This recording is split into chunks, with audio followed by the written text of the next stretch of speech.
Everyone. So we had a filing come out from the FICC a while back. I believe it was sometime in May, early May, where they had a sponsored GC service that was coming out. Now, a designation for a longer period just was announced last week, I believe, and a lot of people seem to have forgotten about the filing when it first came out, and now. So I just wanted to give a quick refresher on this real quick. And actually, upon looking at this again, this one's a freaking rabbit hole. So be prepared to see this. This one is how you actually can find some real good information by going through the rabbit hole. So let's take a look. Let's see what I'm talking about. So the GC service, the clearing agency's statement of the terms of substance would be: the proposed rule change consists of modifications to the FICC Government Securities Division, or the GSD rulebook. Now, everything I have highlighted here with a circle and an arrow, remember, because it's going to follow into the next segment of the rabbit hole, so to speak. So the whole point of this is in order to add a new service offering, which would allow a sponsoring member to submit for clearing repo transactions with its sponsored members on securities that are represented by generic CUSIP numbers. Now, if we ask ourselves, if we're a layman and we don't know what a sponsoring member is, let me show you just how hard it is to find out. So the first arrow here goes to Investopedia definition. Second arrow here goes to the filing definition. This is the route a lot of people take. This is the route that takes a little bit more time. So if we go the Investopedia route, we get that sponsors are corporate entities that provide support within the financial services industry. Okay, that's kind of vague. This support can include providing underwriting for a stock, mutual fund, or exchange traded fund offering. But we want to find out exactly what they're talking about. So right here, capitalized terms. This is a supernote, supernote 4. Capitalized terms are not defined herein and will be defined on this website here. And notice they don't give you the specific link to the rulebook. They even make you go find the rulebook once you get here to the website. So if we wanted to find out exactly what they're talking about, let's play the little game here. So we go to the website. You find the GSD rulebook, and then you open it up. You go to the sponsored GC service, and then hey, look at that. We actually get a little bit better of a definition.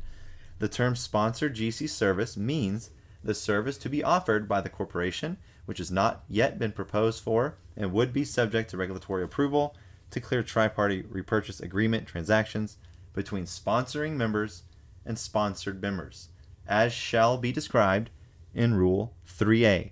Okay, so now we got to go and look at Rule 3A to find out what a sponsored member is.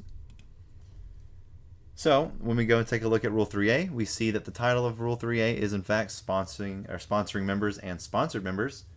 And this can be found on page 97. I'm going to link all this stuff below so you can take a look. So on page 97 of the GSD handbook, we see in section 3, qualifications of sponsored members, approval process, and continuance standard. First relevant section I found that gives you any inkling of information as to what these people are and what they can do. So it says a person shall be eligible to become a sponsored member if it is sponsored into membership by a sponsoring member. That's fishy.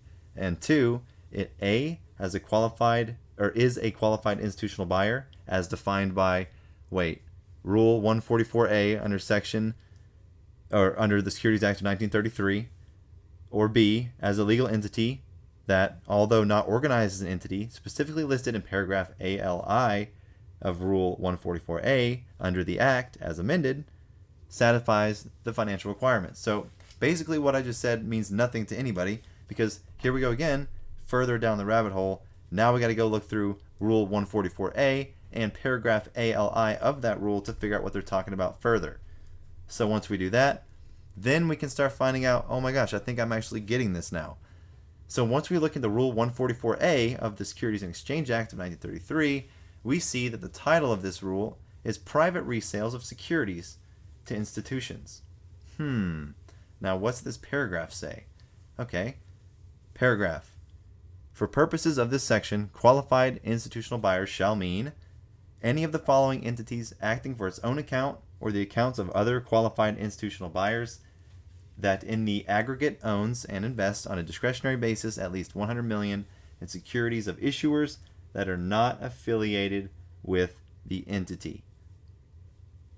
So that's how much of a hole you have to go down just to find out what the hell this thing is, what a sponsored member is, and what qualifies a sponsored member.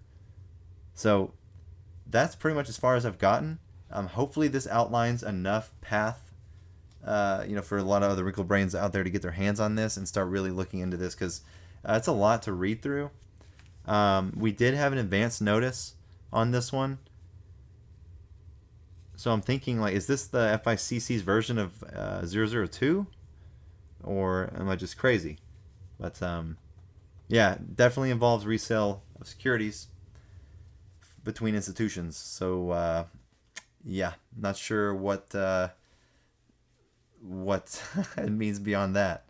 So I'll still keep digging. Again, hopefully this cleared enough pathway for some others to get their eyes and hands on it and hopefully find out a little bit more. So if anything, hopefully it's taught you how to at least to find a rabbit hole and navigate your way through it. So if anyone finds anything out, leave a comment below, and can't wait till Monday. Y'all have a good one.